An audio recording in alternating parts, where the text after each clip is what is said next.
So today we'll start the discussion with MH718. Now this MH718 is a pin code. Is a pin code. Pin code किसका होता है? Of post offices. Pin codes are of post offices. Now हमारे यहां तो फिर वो 6 digit वाला pin code होता है. Now what does this MH718 means? Now MH1718 is the new pin code for a post office. और ये पोस्ट ऑफिस जो है ये कहां पे ओपन हुआ है? अंटार्कटिका. अंटार्कटिका में ये पोस्ट ऑफिस ओपन हुआ है. इंडिया का पोस्ट ऑफिस है एंड देखा जाए तो it is the second such post office in Antarctica India का. इससे पहले इंडिया का एक और पोस्ट ऑफिस अंटार्कटिका में है. अब बोलोगे सर एक देश का पोस्ट ऑफिस तो सिर्फ और सिर्फ उसके ये जो कंट्री है उसके पॉलिटिकल बाउंड्री में ही रह सकता है, इसके बाहर तो रह नहीं सकता.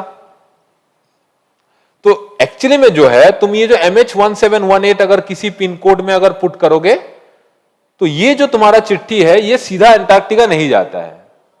ये जो तुम्हारा लेटर होगा it will go to the NCPOR. India के गोवा में एक NCPOR बोल करके एक जगह है, that is the national centre for polar and ocean research. ये गोवा में है. तो your letter will go there first and यहां से जब भी कोई एक्सपीडिशन निकलेगा टू अंटार्कटिका तब ये तुम्हारा जो चिट्ठी है ये पहुंच जाएगा कहां? अंटार्कटिका में. अंटार्कटिका में कहां पहुंचेगा? एनीवन? अंटार्कटिका में भारत का रिसर्च स्टेशन है. अंटार्कटिका में भारत का रिसर्च स्टेशन है. सबसे पहला रिसर्च स्टेशन भारत का अंटार्कटिका में कौन सा था? Anyone? Which Gangotri? It's not only Gangotri. What is the research station at Antarctica? India का जो रिसर्च स्टेशन है अंटार्कटिका में इसको किस नाम से जानते हैं हम लोग? यह सबसे पहला कौन सा था? तो देखो तो सबसे पहले 1984 में इंडिया का एक रिसर्च स्टेशन कहां पर स्टार्ट हुआ? अंटार्कटिका में, जिसका नाम था दक्षिण गंगोत्री. ठीक है, इसका नाम था दक्षिण गंगोत्री इन 1984. This is the first research station. उसके बाद धीरे धीरे क्या हुआ कि 1988 में ये जो रिसर्च स्टेशन था 1980-89 में ये पानी के नीचे सबमर्ज कर गया. It was submerge. तो अभी ये डीकमीशन्ड है, इसका कोई काम नहीं है. तो जब इसका डीकमीशन्ड है, इसका कोई काम नहीं है, तो इंडिया क्या अंटार्कटिक मिशन छोड़ चुका है अपना? इंडिया का जो अंटार्कटिक प्रोग्राम है क्या वो बंद हो चुका है? नहीं. क्यों बंद नहीं हुआ है? बिकॉज 1990 में इंडिया ने एक और स्टेशन बनाया जिसका नाम है मैत्री. 1990 में इंडिया ने एक और स्टेशन बनाया 1990 में जिसका नाम है मैत्री. अब ये क्या है मैत्री? इसका क्या काम है? अंटार्कटिका से हमारा क्या लेना देना है? देखो अंटार्कटिका वर्ल्ड का सबसे हार्शेस्ट कॉन्टिनेंट है, सबसे ड्राइएस्ट कॉन्टिनेंट है एंड सबसे विंडीएस्ट कॉन्टिनेंट है. सबसे ज्यादा विंड अगर कहीं पे तुमको मिलेगा तो वो अंटार्कटिका है. अब ऐसे जगहों पे भारत का जो रिसर्च स्टेशन है भारत को कुछ कुछ एडवांटेज देता है. बहुत सारे कंट्रीज है वहां पर.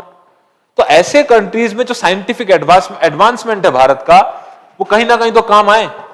तो जो कहां पे काम आता है वो काम आता है ऐसे इन स्टेशन लाइक मैत्री. तो जो सबसे पहला स्टेशन था इट वाज इन 1984 बनाया गया था दक्षिण गंगोत्री. उसके बाद 1990 में मैत्री. ठीक. नाउ इन सबका देखभाल कौन करता है? कोई ना कोई मिनिस्ट्री तो इसका देखभाल करता होगा. There must be some nodal ministry. जो इंडिया का जो नेशनल एंटार्कटिक प्रोग्राम है, इंडिया का दो प्रोग्राम है, एक नेशनल आर्कटिक प्रोग्राम है, एक इंडिया का नेशनल एंटार्कटिक प्रोग्राम है.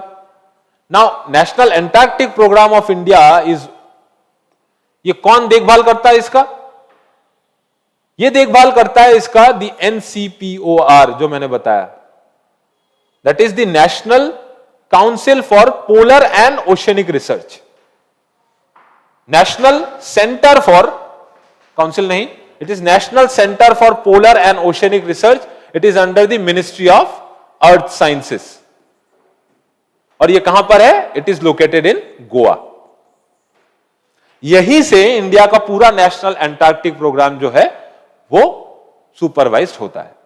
कोई भी एक्सपीडिशन जब निकलता है तो यहीं से निकलता है, वो अंटार्कटिका तक जाता है। ठीक है, इसी के बेसिस पे इंडिया ने मैत्री बनाया। मैत्री के साथ 2012 में इंडिया का तीसरा स्टेशन बोल सकते हैं, and the second such station that is working, it is called the Bharati. ठीक है, Maitri and Bharati are the two working research stations of India in Antarctica. ठीक है, अब कुछ बातें मैत्री के बारे में बताते हैं। मैत्री क्यों हमारे लिए इतना इंपॉर्टेंट है? ये मैत्री रिसर्च स्टेशन क्यों इतना इंपॉर्टेंट है? द रीजन इज कि Maitri is located in the rocky and mountainous region of Antarctica, in the most rocky and mountainous region of Antarctica. Rocky and mountainous region मतलब there is a place called the Schirmacher Oasis. It is located in a place called the Schirmacher Oasis. ठीक, वहां पर located है, और वहां पर India ने अपना एक फ्रेश वाटर लेक बना के रखा हुआ है। इंडिया का first fresh water lake in Antarctica कौन सा है? एग्जाम में क्वेश्चन पूछ सकता है। That is called the lake Priyadarshini. सब नोट डाउन होना चाहिए सबके पास। तो Maitri that was commissioned in 1990 as a research station of India under the national Antarctic programme. It is located in the rocky and mountainous region. कहां पर है? In the स्किरमैशर oasis, जहां पर इंडिया ने एक फ्रेश वाटर लेक बनाया हुआ है, क्योंकि वहां तो फ्रेश वाटर मिलेगा नहीं तुमको बहुत ज्यादा। उल्टा ही बोल रहा हूं, वहां तो फ्रेश वाटर भी मिलेगा ज्यादा, लेकिन फ्रोजन मिलेगा। अब उसको लेकर के अगर लेक इंडिया ने बनाया, that lake is called lake Priyadarshini. ठीक है, सो मच टू नो।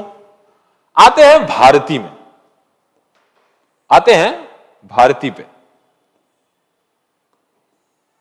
2012 में जब भारती स्टेशन बना इंडिया का, that is research station of India in Antarctica, बार बार बोलते रहता हूं मैं ये चीज, ये इंडिया का फर्स्ट, देखो मैत्री जो था it was not committed for research purposes. India का एक टेरिटरी वहां पर रहना चाहिए, almost it was almost a symbolic, उसमें उतने रिसर्च काम नहीं होते थे।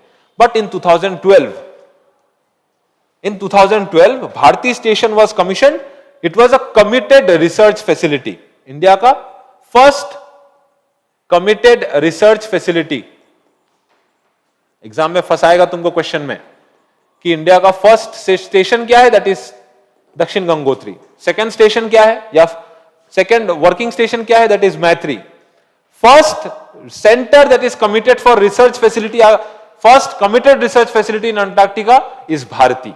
इट वाज कमीशन्ड इन 2012 और it is located 3000 kilometre east of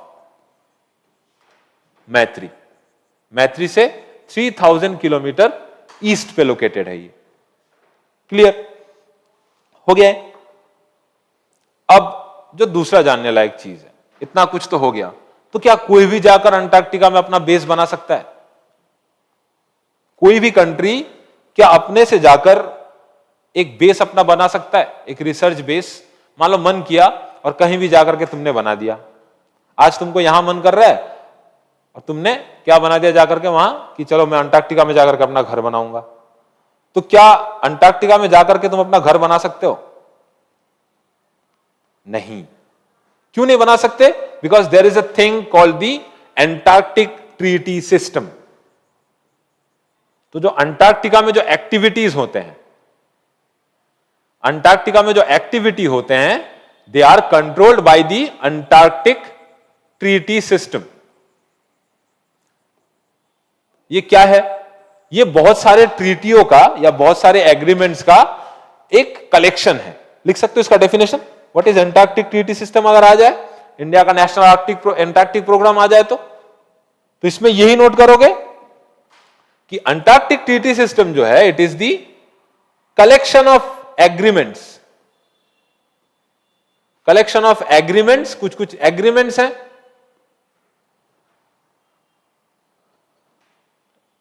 agreements किसके लिए? To regulate international relations, international relations in Antarctica. It is a collection of agreements to regulate the international relations in Antarctica. ठीक है, कब से लागू हुआ ये? 1961। From 1961 this Antarctic Treaty System has been in force. Now India क्या तब से ही इसका मेंबर था? इंडिया कब से एंटार्क्टिक ट्रीटी सिस्टम में एज अ मेंबर काम कर रहा है या एंटार्क्टिक ट्रीटी सिस्टम में एक सिग्नेटरी है? Anyone, any idea?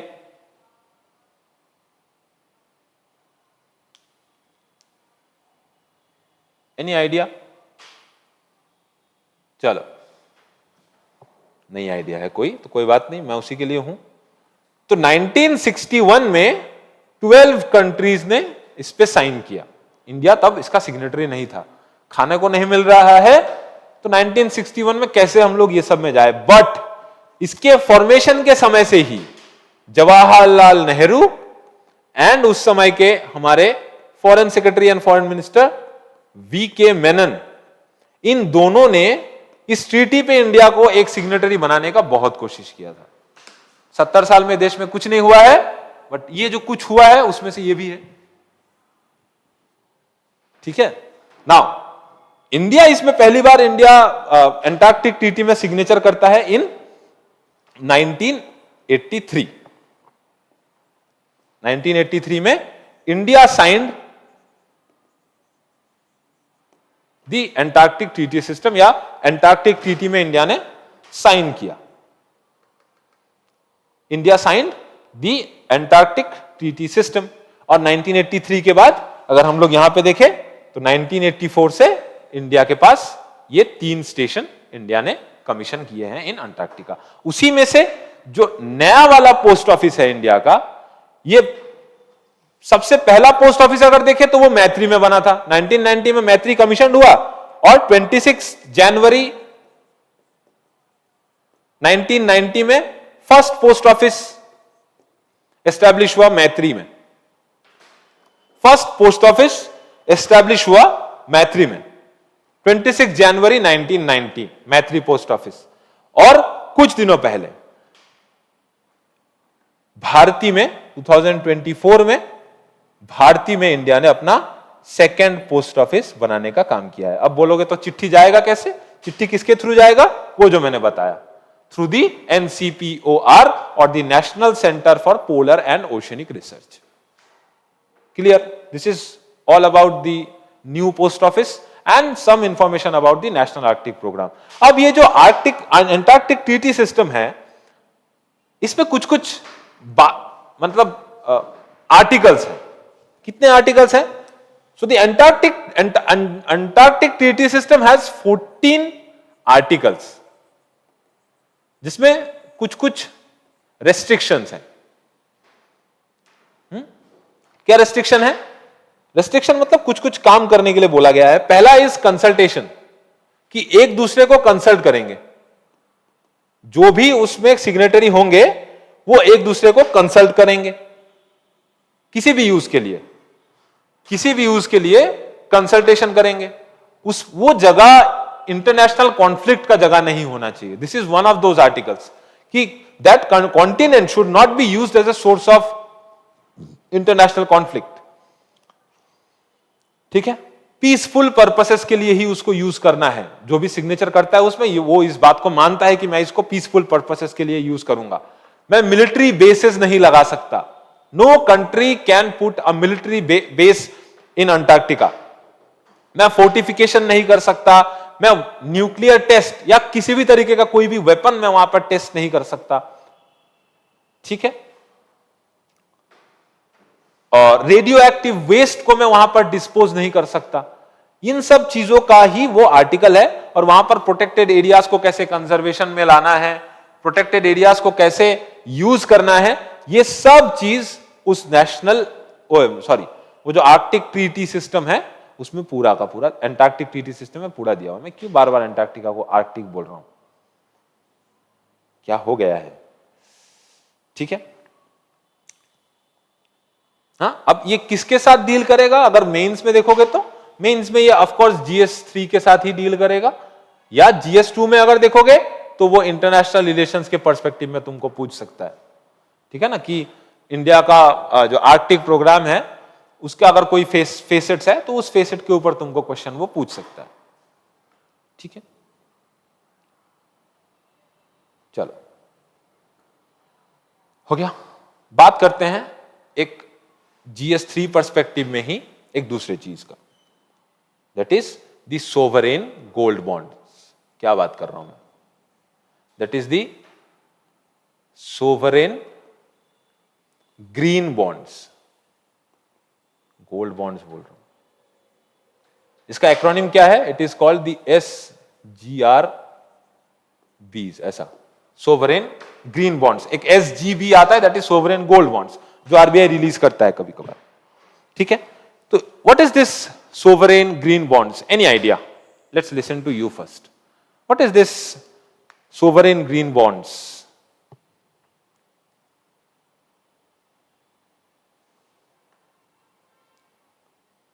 What is sovereign green bonds? Any idea?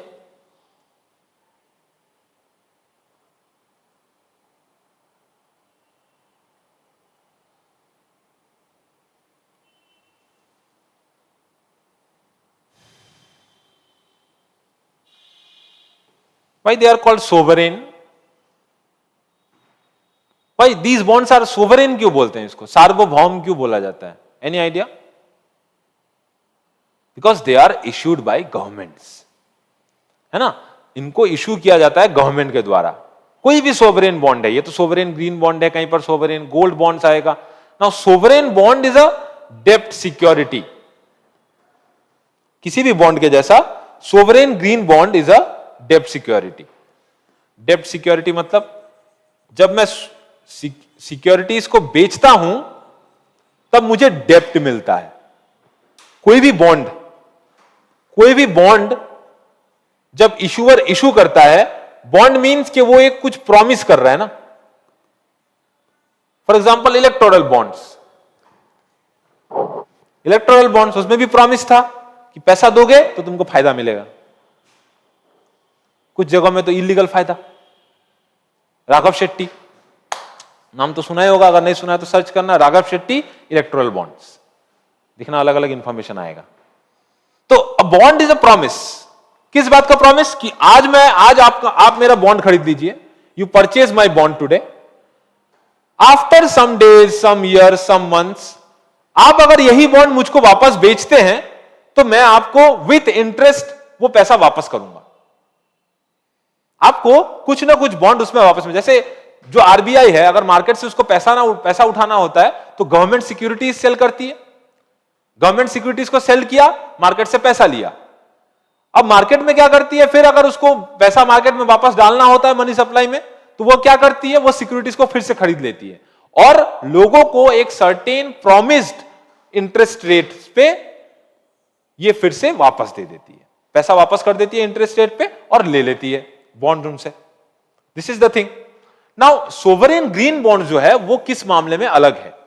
इनका नाम ये ग्रीन क्यों है? क्योंकि ये बॉन्ड ग्रीन कलर में होता है, ग्रीन हाइड्रोजन जैसा। यस और no? What does this green mean? जैसे हम लोग ग्रीन फंडिंग पढ़ते हैं, उसी तरीके से ये भी ग्रीन है। क्या है ये? किस बात के लिए पैसा लिया जाता है? Now the sovereign green bonds are डेब्ट सिक्योरिटीज ये एक डेब्ट सिक्योरिटीज है विथ फिक्स्ड इंटरेस्ट रेट्स। लिख लेना, यही बाद में काम आता है। नहीं आ रहा है सर, क्या नहीं आ रहा है? कैमरा ऑफ है शायद। कैमरा ऑफ है? अभी आया? जी हाँ अभी आया, बढ़िया। तो सोवरेन ग्रीन बॉन्ड्स जो है दे आर एक्चुअली डेब्ट सिक्योरिटीज। डेब्ट सिक्योरिटीज मतलब अभी जो मैं बोल रहा था कि प्रोमिसरी नोट है, एक बॉन्ड है, दे आर डेब्ट सिक्योरिटीज। अब डेब्ट सिक्योरिटीज का एक इंटरेस्ट रेट होता है, कभी कभार ये फ्लोटिंग होता है, चेंज होता रहता है। इस केस में डेब्ट securities with fixed interest rates, with fixed interest rate, and because they are sovereign, that means they are issued by national governments। सिर्फ इंडिया के केस में नहीं, बहुत सारे देशों ने इसको इशू किया है, by national governments, international organisations या इंटर गवर्नमेंटल ऑर्गेनाइजेशन जिसको बोल सकते हैं। प्लीज इसको लिख लेना, नोट कर लेना, नहीं तो फिर फंसोगे बाद में। ये जो डेफिनेशन है यहीं से तुम्हारा आंसर स्टार्ट होता है। मैं हमेशा बोलता हूं कोई भी आंसर लिखने जाओगे प्रॉपर डेफिनेशन से स्टार्ट होता है। सो डेब्ट securities, sovereign green bonds are डेब्ट securities with fixed interest rates issued by national governments, intergovernmental organizations and international corporations and other corporations। कोई भी कॉर्पोरेशन अगर है एटसेट्रा, वो इनको इशू करता है। अब ये ग्रीन बॉन्ड से मतलब किसी काम के लिए तो यूज करेगा, तो जो फंड इससे आता है, the fund raised by sovereign green bonds are utilised. कहां यूटिलाइज किया जाता है? अभी भी नहीं बोल पा रहे हो कोई? एनी आइडिया कहां यूज किया जाएगा इस पैसे को? ये जो पैसा है इसको कहां यूज किया जाएगा? जो ग्रीन बॉन्ड से जो पैसा उठाया जाएगा मार्केट से, लोगों से जो पैसा लिया जाएगा, वो कहां यूज किया जाएगा?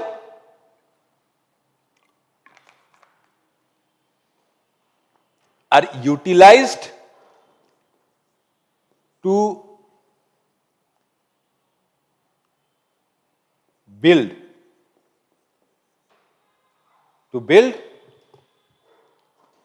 environmentally sustainable projects।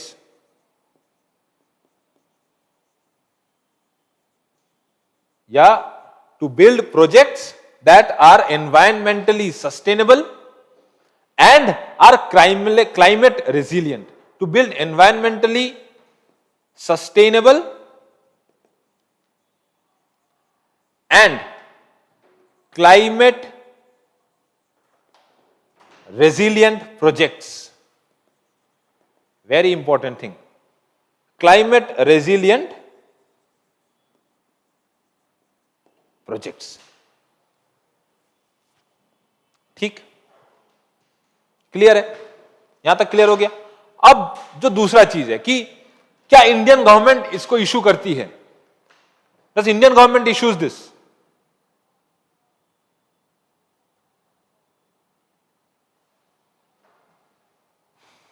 Does Indian government issues this?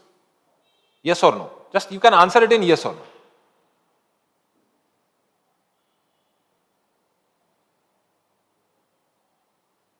Oh, Dolly has answered it. Okay, renewable energy, very nice. ठीक है? Now, इंडियन गवर्नमेंट ने पहली बार 2022-23 का बजट जो था उस पे पहली बार सोवरेन ग्रीन बॉन्ड्स का मेंशन किया था, और 2022 में ही, नवंबर 22 में ही गवर्नमेंट ने क्या किया था, इसके रिगार्डिंग गाइडलाइंस इशू कर दिया था कि इंडियन गवर्नमेंट जो है it will issue sovereign green bonds. और कुछ दिनों पहले मतलब 2 दिन पहले शायद 8 और 7 अप्रैल को गवर्नमेंट ने क्या किया है, international finance service centre, IFSC, वो वाला आईएफएससी नहीं, हां लिख लेना इसमें, international financial service centre, international financial service centre के थ्रू, मतलब इस पे जो भी रजिस्टर्ड है, जो इंटरनेशनल इन्वेस्टर्स जो है वो इसके थ्रू इंडियन बॉन्ड्स पे इन्वेस्ट कर सकते हैं। तो इंडिया ने अभी, जो गवर्नमेंट है उसने ग्लोबल इन्वेस्टमेंट को प्रमोट करने का बात बोला है सोवरेन ग्रीन बॉन्ड्स में, वो भी through this international financial service centre और the IFSC, so that foreign entities can invest in sovereign green bonds that are issued by the national government of India. Clear? यहां तक clear है? ठीक। अब ये व्हाई इट वाज इंपॉर्टेंट, इसका जरूरत क्या था? इसका जरूरत यह था कि क्लाइमेट को लेकर के जो लोग वरीड हैं, हम भी वरीड हैं, सब वरीड है, ये क्यों आया? What was the reason for this to emerge? पहला रीजन इज, पहला and the only reason, to deal with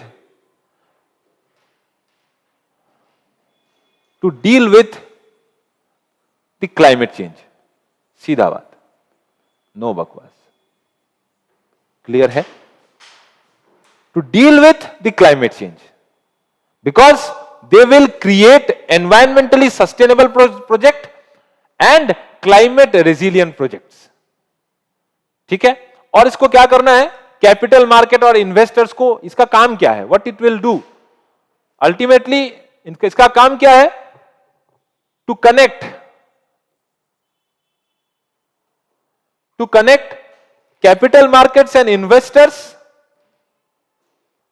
to connect the capital markets and investors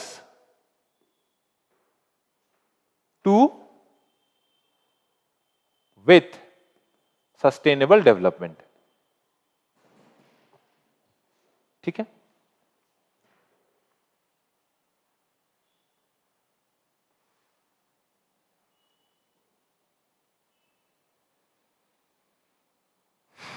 ठीक।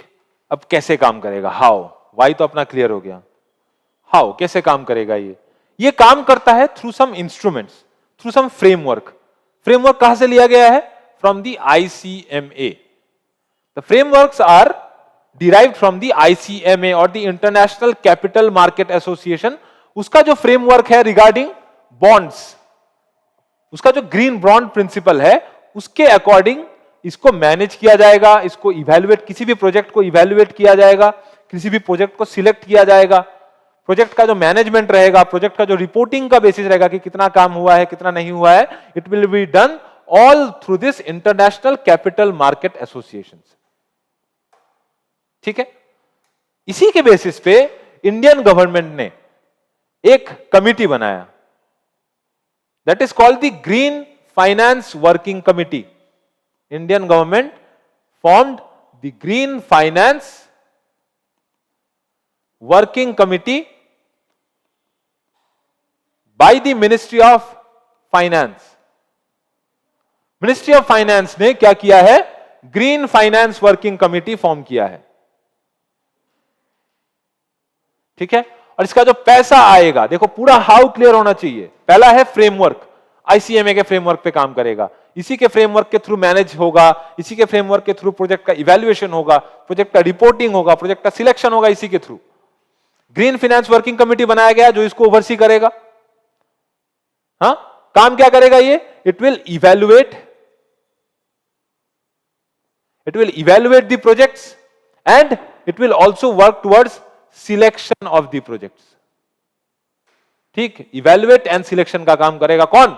Green finance working committee. इससे जो पैसा आएगा, जो ग्रीन बॉन्ड से जो पैसा आएगा, वो कहां पर जमा होगा? PM केयर्स फंड में। एनी आइडिया इसका पैसा कहां जमा होना चाहिए तुम्हारे हिसाब से? एज ए सिविल सर्वेंट सोचो जरा, इसका पैसा कहां जाकर के जमा होना चाहिए? मिनिस्ट्री ऑफ फाइनेंस रिलेटेड है इससे, ग्रीन फाइनेंस वर्किंग कमिटी है, थोड़ा देखे किसका कहां काम करता है दिमाग। 3 अल्फाबेट में बोल सकते हो, कहां पर सबमिट, कहां पर जाएगा ये? 3 अल्फाबेट्स में बोल, सॉरी 3 लेटर्स में बोल सकते हो। You can write the whole answer in 3 letters. Anyone with the answer? Let's C.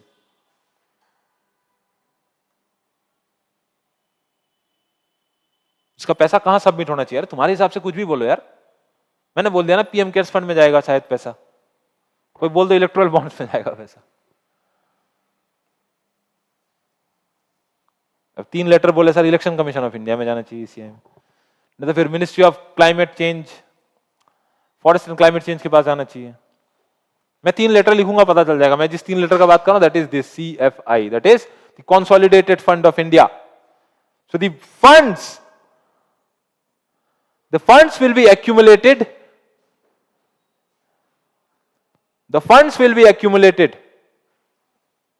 yeah, the funds will be deposited in the consolidated fund of India।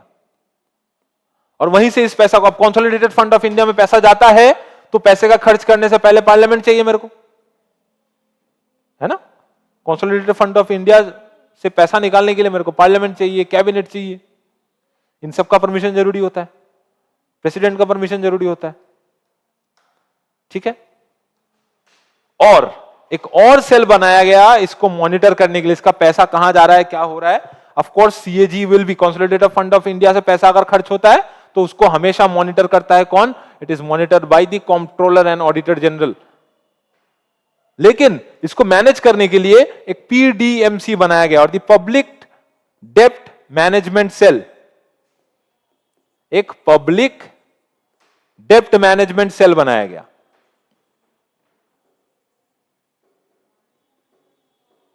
ठीक, एक पब्लिक डेप्ट मैनेजमेंट सेल बनाया गया, किसको करने के लिए, to monitor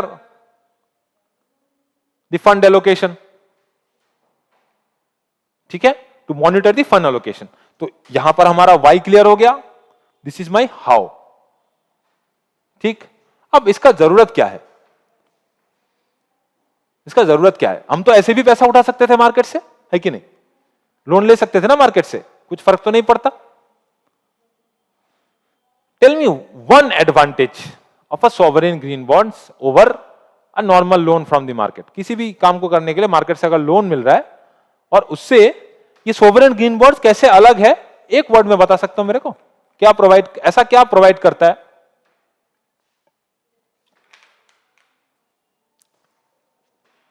it provides advantages में ऐसे लिख लेना, एडवांटेजेस,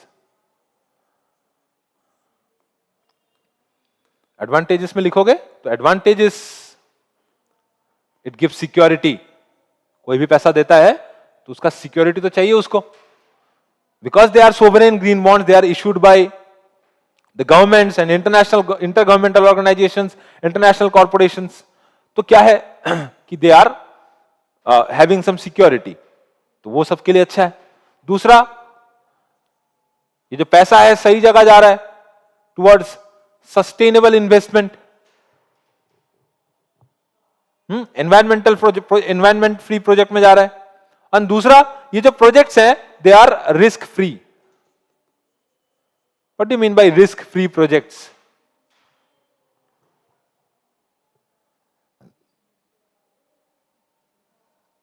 रिस्क फ्री प्रोजेक्ट मतलब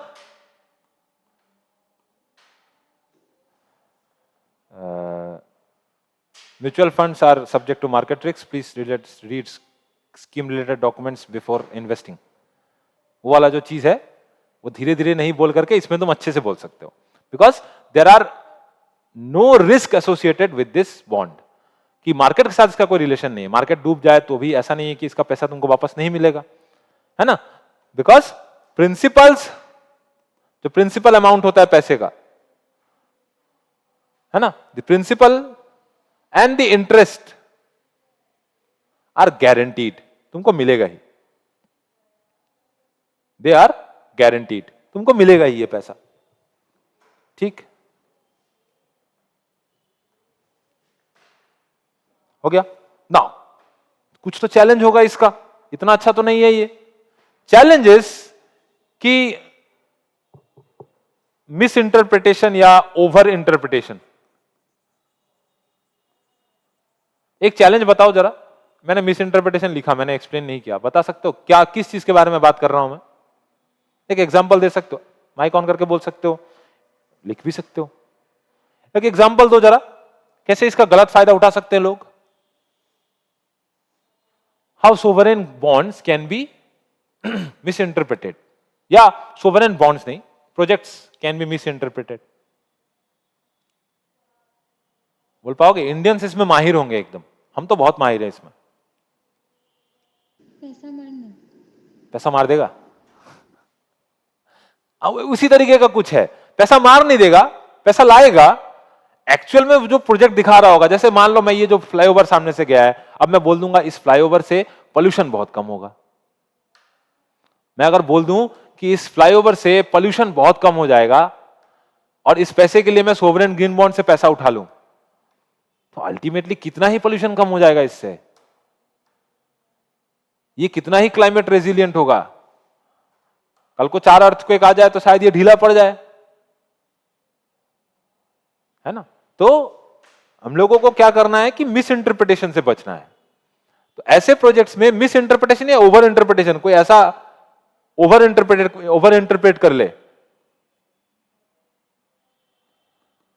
ओवर इंटरप्रेट कर ले कि ये जो मैंने बात बताया अभी, मिस इंटरप्रिटेशन हो सकता है। कोई प्रोजेक्ट जो है वो ऐसा नहीं भी हो सकता है कि उसका कोई एनवायरमेंटल बेनिफिट हो।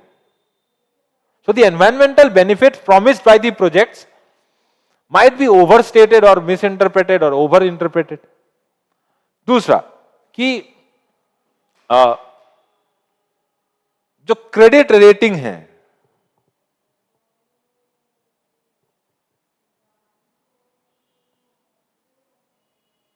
ठीक, व्हाट इज क्रेडिट रेटिंग? किसी भी एक कंट्री का एक क्रेडिट रेटिंग होता है। तो ये क्रेडिट रेटिंग जो एक्चुअल में होता है कि जब इंडिया का, अभी क्यों इंडिया ऐसा बुला रही है सबको, बिकॉज इंडिया का क्रेडिट रेटिंग धीरे धीरे अच्छा हो रहा है।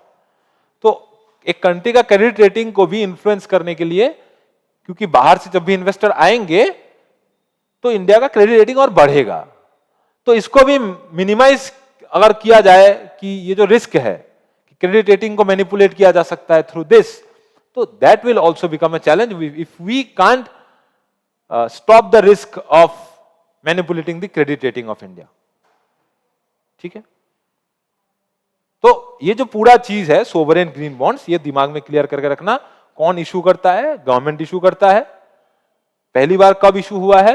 तो sovereign green bonds are, they are डेब्ट securities and they have fixed interest rate. UPSC में बहुत इंपॉर्टेंट है, एग्जाम में क्वेश्चन पूछ देगा, है ना।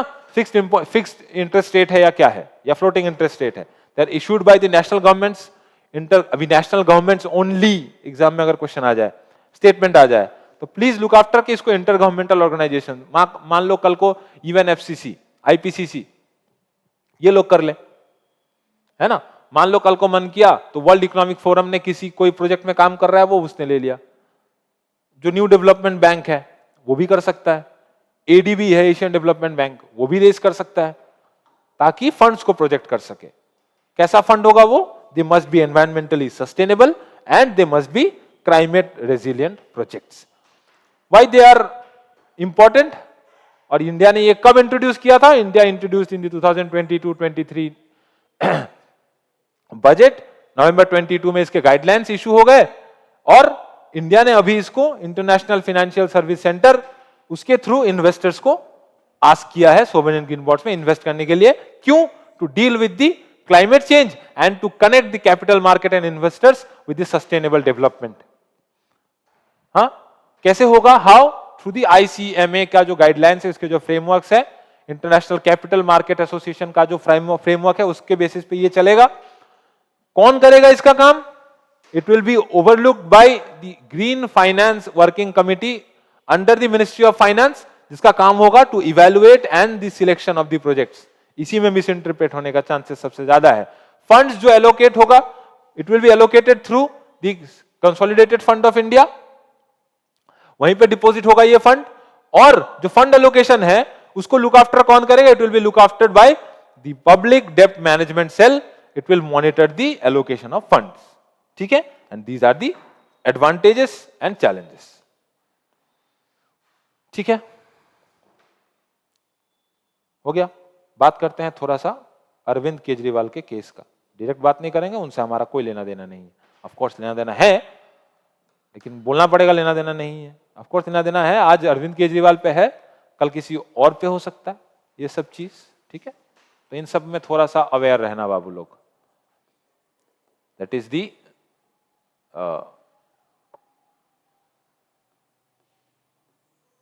व्हाट इज दिस, इसको GS2 से जोड़ सकते हो, कभी कभार GS3 में इकोनॉमी पर्सपेक्टिव में भी ये क्वेश्चन पूछा जा सकता है। ठीक है, अरविंद केजरीवाल जो जेल में गए हैं कुछ दिनों पहले, उन पे किस चीज के ऊपर केस है, मतलब कौन से एक्ट के ऊपर केस है generally?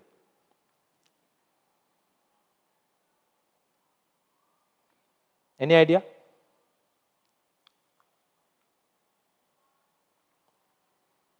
Any idea? What is this PMLA, क्या है ये? What is this PMLA? इसको समझना थोड़ा जरूरी है। ये बात हम लोग बहुत अच्छे से सुनते हैं, इसका एक बहुत कॉमन सा टर्म है जिसका जिस चीज का केस ये इसमें इसके अंडर में आता है, दैट इज,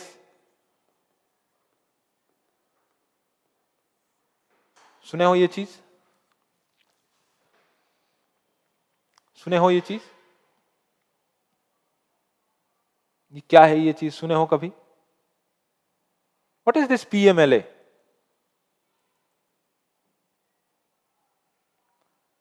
क्या है ये PMLA?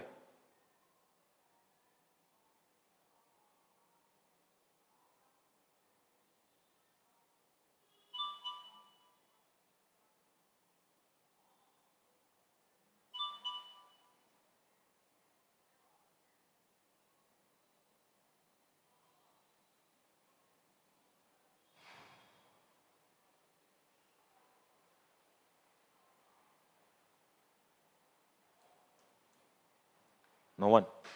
चलो, this is an act. It is the Prevention of Money Laundering Act. This act is Prevention of Money Laundering Act. अब मनी लॉन्ड्री करना मतलब मनी को लॉन्ड्री में ले जा करके इस्त्री करना, धोना, that is money laundering. Ultimately उसका हिडन मीनिंग तो वही है ना? Prevention of money laundering act, that is called the PMLA act 2002। और इसके अंडर में ये जो हवाला है, एक स्टोरी सुने हो कि नहीं, कि एक गुजरात और मुंबई के, गुजरात में शायद अहमदाबाद और मुंबई के बीच में, या सूरत और मुंबई के बीच में देयर इज अ ट्रेन, और उसका जो पूरा बोगी है, उस बोगी में there is a certain kind of people, नाम मैं भूल रहा हूं उनका, देयर इज अ सरनेम, वो इतने विश्वसनीय हैं कि वो लोग काम करते हैं हवाले का। अब तुम बैंक के थ्रू नहीं भेज सकते पैसा, पकड़े जाओगे, इलीगल पैसा है। तुम किसी बाकी फाइनेंशियल इंस्ट्रूमेंट के थ्रू नहीं भेज सकते पैसा, तुम किसके थ्रू भेजोगे? You will send that money through some reliable person. तो गुजरात से मुंबई में वो जो ट्रेन आती है, उसमें हवाले का पैसा लेकर के ट्रेन आता है। मैं ट्रेन का भी नाम भूल रहा हूं, उस सरनेम भी बोल रहा हूं। ये एक स्टोरी है, मैं शेयर कर दूंगा अगर कभी मिले तो। Now let's talk about what is this prevention of money laundering act, जिसके तहत Arvind Kejriwal is now in jail. बात हम लोग अरविंद केजरीवाल का नहीं करेंगे, बात हम लोग करेंगे कि ये एक्चुअल में है क्या, what is this prevention of money laundering act is. तो prevention of money laundering act जो है, इसका सोर्स आता है कहां से? 1998। कौन है prime minister? Who is the prime minister of that? Who was the Prime Minister of India in 1998?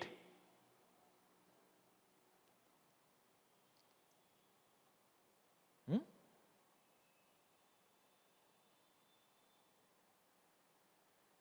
1998 में इंडिया का प्राइम मिनिस्टर कौन था? Who was the Prime Minister? Yes, it was कौन?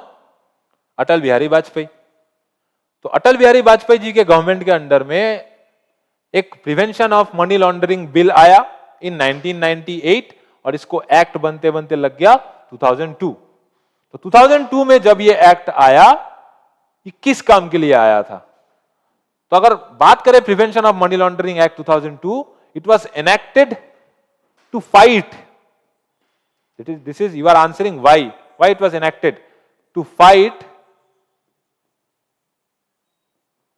it was enacted to fight against the criminal offense,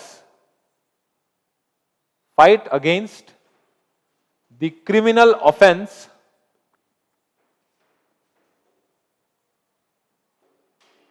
किस चीज का? of legalizing money from illegal sources।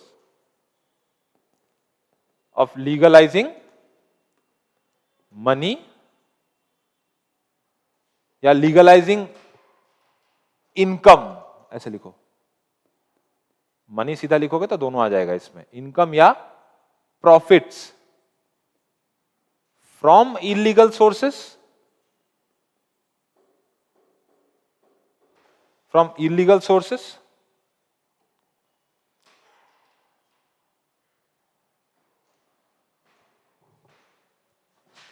ठीक है।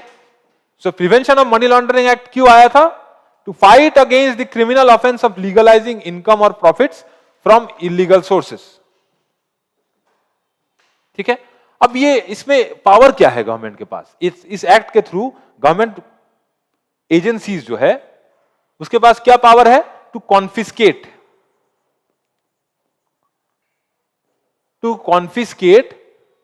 गवर्नमेंट अथॉरिटी के पास क्या काम होता है? उसका जब्त कर सकता है, कॉन्फिस्केट प्रॉपर्टीज, प्रॉपर्टीज को कॉन्फिस्केट कर सकता है। कौन सा प्रॉपर्टी होगा? गेन्ड फ्रॉम इलीगल इनकम, ठीक है, गेन फ्रॉम इलीगल इनकम, ठीक है। इसमें इंप्रिजनमेंट होता है नॉट लेस देन 3 years और 7 साल तक भी जा सकता है, it can be extended up to 7 years, ठीक है। कुछ कुछ जगहों में तो 10 साल का भी हुआ है। And penalty of 5 lakhs impose किया जाता है ऐसे केसेस में जनरली,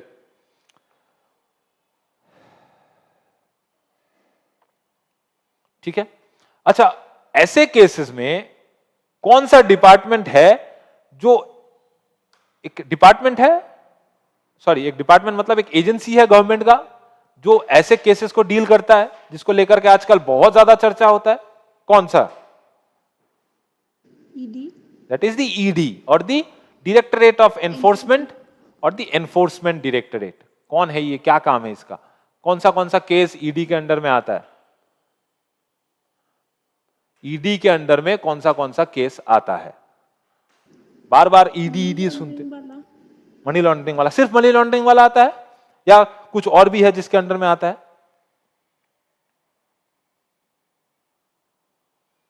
अब विजय माल्या इंडिया में तो है नहीं, बाहर है, तो ईडी उस पर जांच कर सकती है क्या?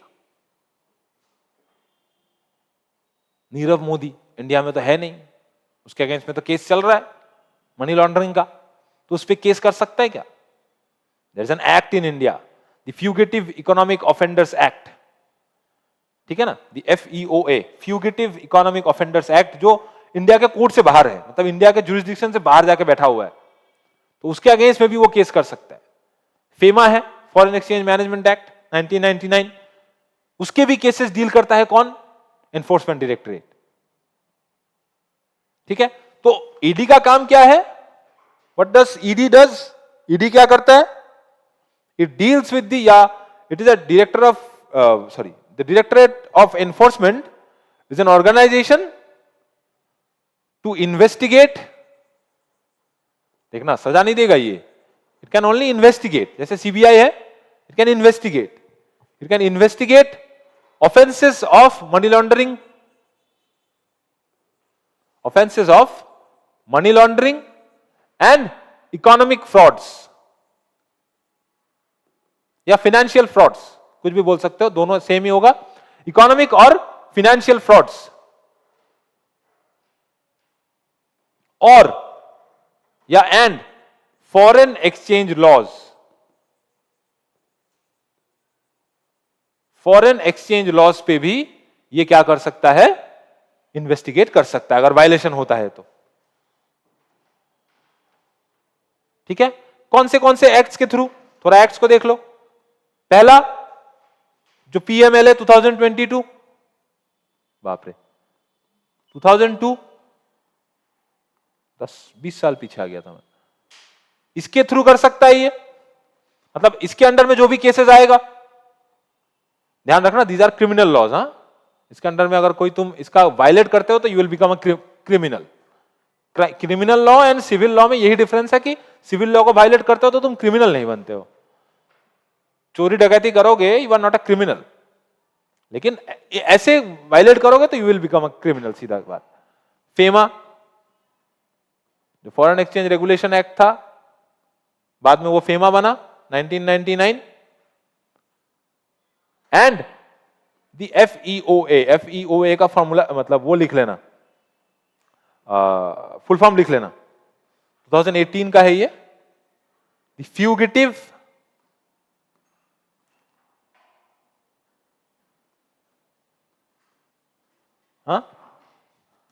फ्यूगिटिव economic offenders act.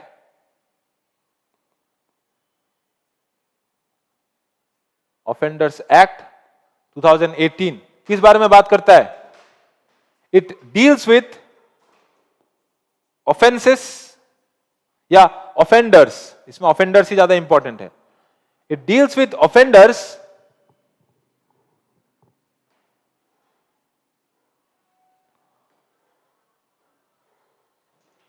Who is क्या बोलेंगे उसको हम लोग, who is evading Indian law,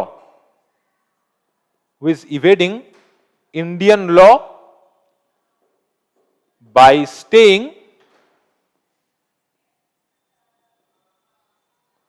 staying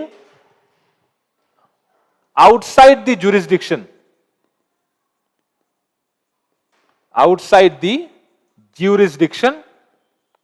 of Indian courts।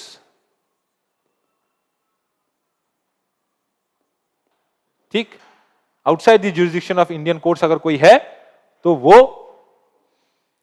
ऐसे केसेस को डील कर सकता है।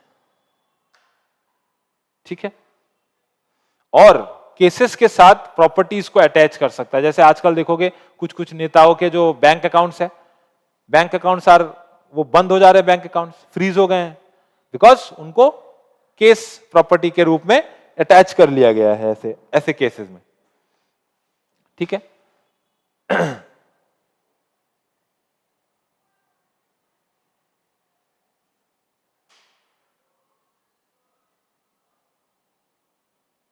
ठीक है। दूसरा चीज, एक जो इस पे जो कंसर्न है सबसे बड़ा, दैट इज कि जैसे यूएपीए है। What is UAPA? UAPA, what is UAPA? Anyone? What is the full form of UAPA?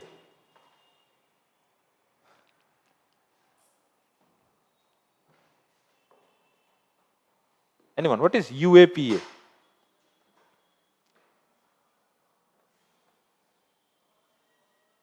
सुने जरा।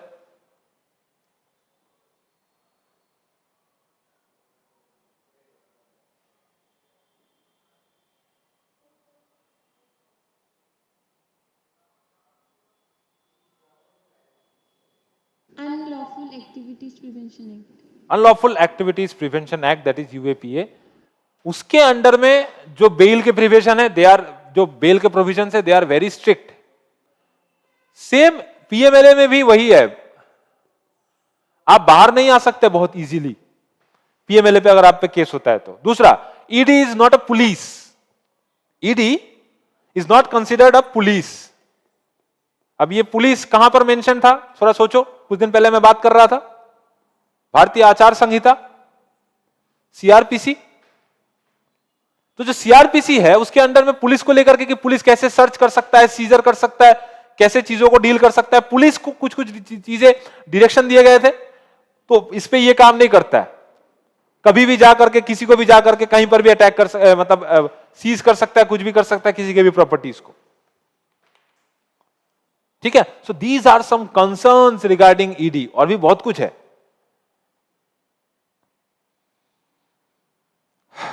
ठीक है, और भी बहुत कुछ है। फॉर एग्जांपल एक नेगेटिव प्रोविजन बोल करके एक चीज है, section 45 of the PMLA. Until किसी ने अपना गलती प्रूव कर दिया है कि मैं गलत नहीं हूं, तब तक वो गलत ही है। ठीक है, नेगेटिव प्रोविजन हम लोग इसको बोलते हैं।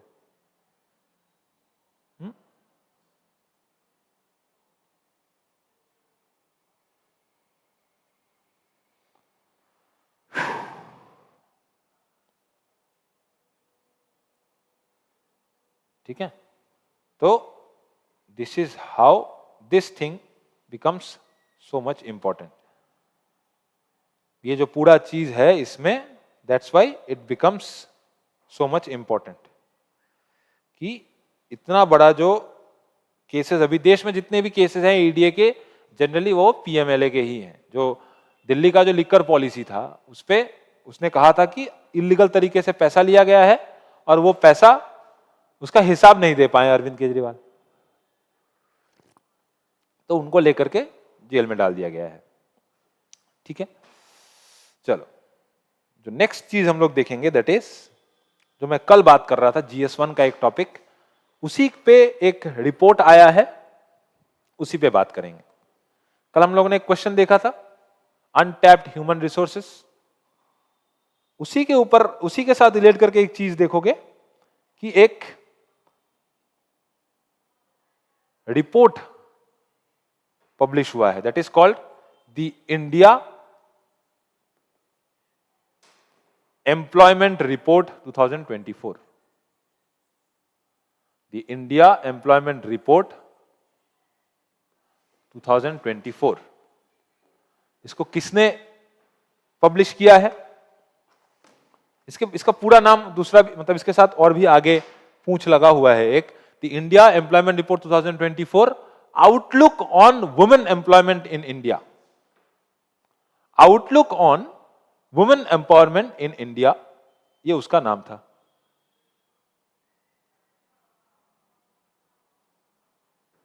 ठीक है, इसके आगे लगा लो outlook on women empowerment women employment in India. ठीक है, outlook on women employment in India.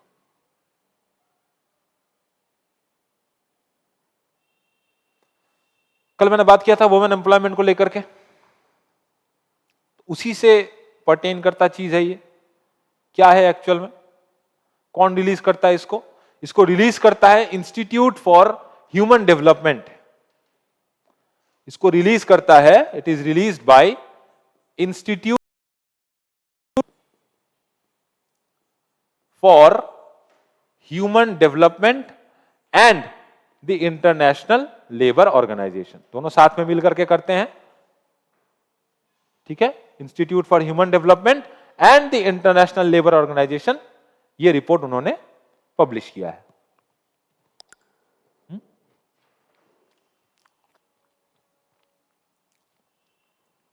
किसके बेसिस पे? इनको ये पता कहां से चलता है? आपके पास तो कोई आया नहीं होगा ILO से, मेरे पास भी कोई इंस्टीट्यूट फॉर ह्यूमन डेवलपमेंट से नहीं आया, तो कहां से रिपोर्ट उठाते हैं ये लोग? हमारे ही रिपोर्ट से उठाते हैं। हमारे पास कौन सा रिपोर्ट है? जो नेशनल सैंपल सर्वे होता है इंडिया में। एंड कुछ दिन पहले मैं बात कर रहा था about the periodic labour survey data. India में जो पीरियोडिक लेबर सर्वेस होता रहता है, कब से कब तक? फ्रॉम 2000 से 2022 तक एक पूरा अंडरस्टैंडिंग इन्होंने जो लेबर सर्वेस होता है वहां से लिया, और ले करके उनको कुछ कुछ मिला। क्या मिला बात करेंगे की हाइलाइट्स में। देयर आर सम की हाइलाइट्स। एग्जाम में क्वेश्चन पूछ सकता है अबाउट की highlights of the women employment या द एम्प्लॉयमेंट रिपोर्ट 2024। सबसे पहला कंसर्न जो मैं last time when I was travelling in a train, I was going towards rural part of West Bengal, agriculturally very rich part of West Bengal, Bardhaman, Nadia. I got to know some dangerous facts, and I don't want these things to make people hysteric. लोग डर नहीं जाए, but ये डरावना है. डरावना in the sense जो इस रिपोर्ट में भी बाहर निकल करके आया है. ये तो उस गांव के उस आदमी को पता नहीं है, वो तो खेती करता है, वो किसान है. तो वहां पर जो कोल्ड स्टोरेजेस हैं वेस्ट बंगाल में, there are extensive cold storages to keep agricultural produces. Now पहले क्या होता था कि कोल्ड स्टोरेज में रखने के लिए जो जगह नहीं होता था for potatoes and onions,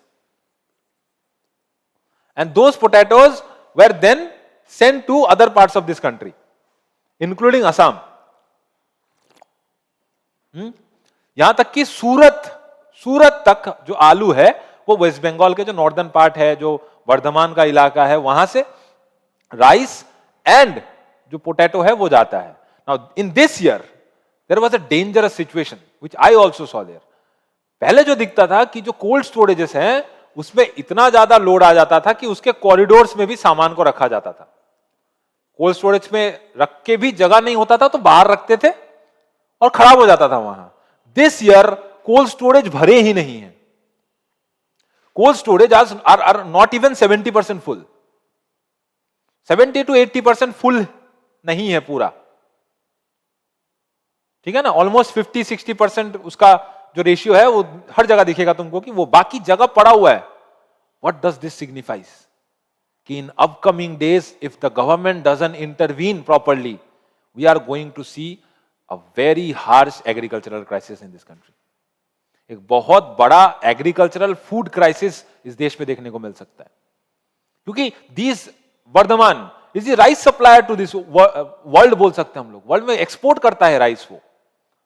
UAE के लोग बहुत जगहों पर इंडिया का राइस पसंद करते हैं.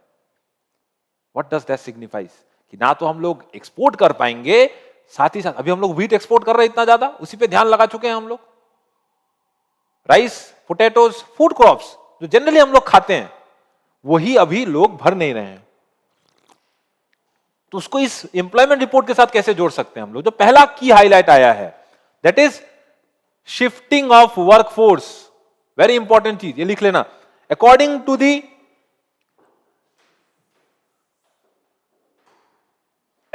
The India employment report 2024, shifting of workforce in non-farm sector. In non-farm sector. ठीक है. 2000 से लेकर के 2019 तक इसी प्रोजेक्ट का ही स्टडी है.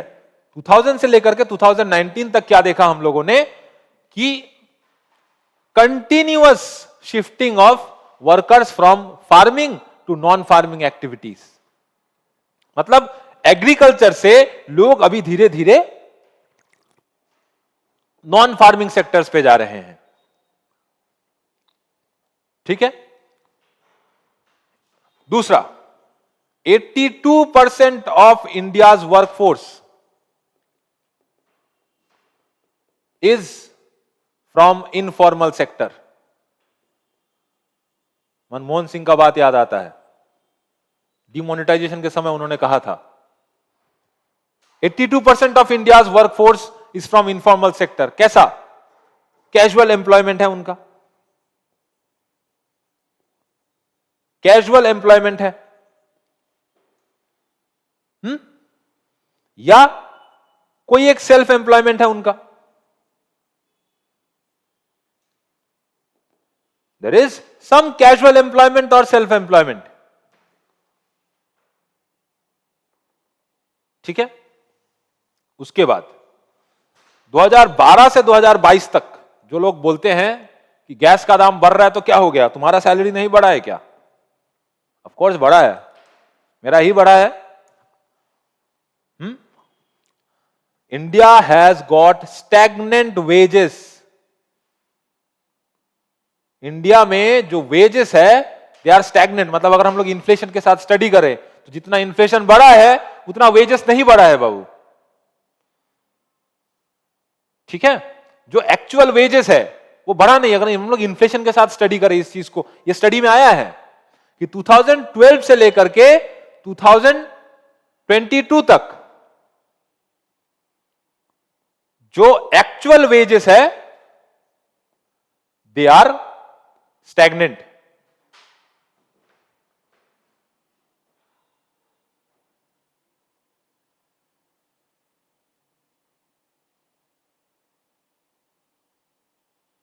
ठीक है.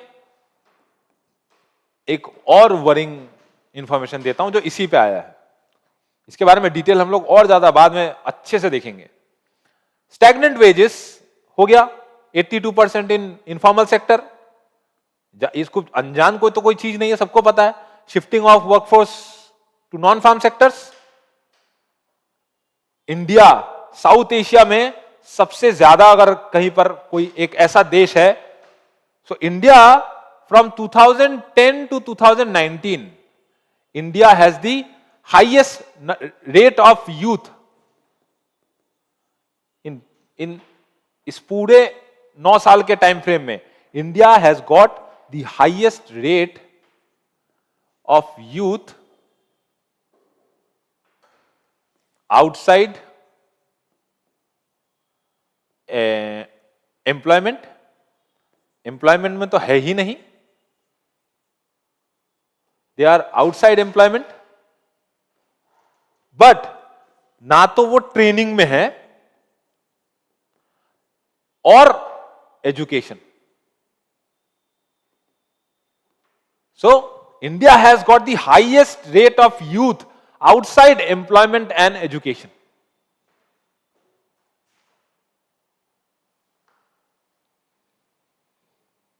ठीक है, वरिंग। वुमेन एम्प्लॉयमेंट में देखते हैं क्या है। What is the case of women employment here. जो वर्कफोर्स पार्टिसिपेशन रेट है, female labour participation rate, female labour participation rate है ना, female labour force participation rate, that is the female LFPR हम लोग जिसको बोलते हैं, labour force participation rate. It was 37 इन 2023। 2023 में इट वाज 2023। मेल्स के लिए कितना है वो? It is almost 79 in males. Male labour force participation ratio is 79, 78.5 कुछ है ऐसा, 79 कर सकते हो, अराउंड 79, 78.5 है एक्चुअल में। ठीक है, वर्ल्ड बैंक का स्टडी क्या बोलता है? वर्ल्ड का एवरेज कितना है? 37 है इंडिया में वुमेन या female labour force participation rate. World bank के हिसाब से इंटरनेशनल स्टैंडर्ड में वर्ल्ड का जो एवरेज है for female labour force participation is 49। अब ये क्या है लेबर फोर्स पार्टिसिपेशन रेट? समझने में प्रॉब्लम हो रहा है थोड़ा सा, इसको डिफाइन कर लो एक बार, इसका डेफिनेशन लिख लो। What is this LFPR, labour force participation rate? Side में बॉक्स बना के ऐसा जहां पर भी लिख रहे हो वहां पर ऐसा कहीं पर भी नोट बना रहे हो, कोई चीज समझ में नहीं आ रहा, कोई कीवर्ड है साइड में नोट करके रख लो, उसका एक डेफिनेशन लिख लो। ठीक है, so LFPR is the section of the workforce या section of the working population, section of the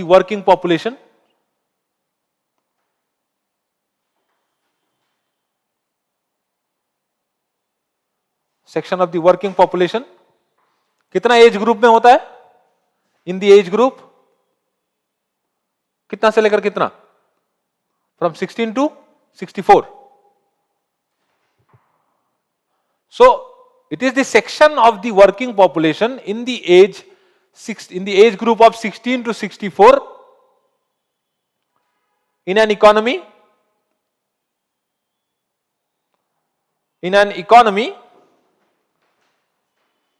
who are currently employed or seeking employment, employed or seeking employment।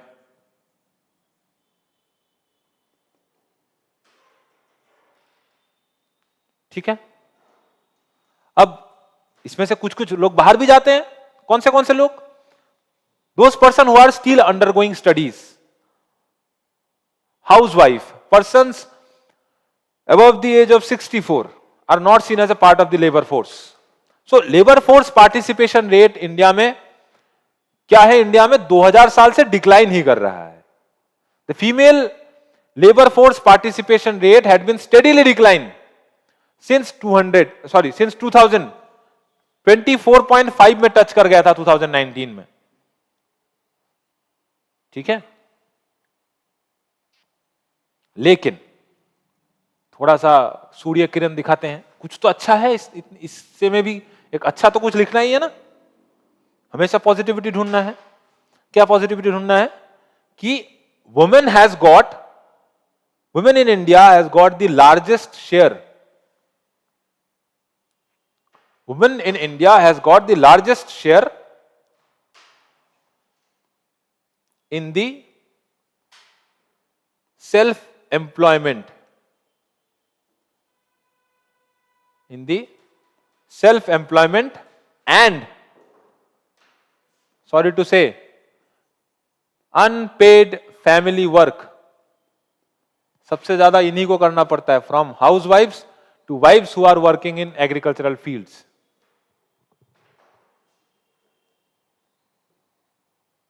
ठीक है,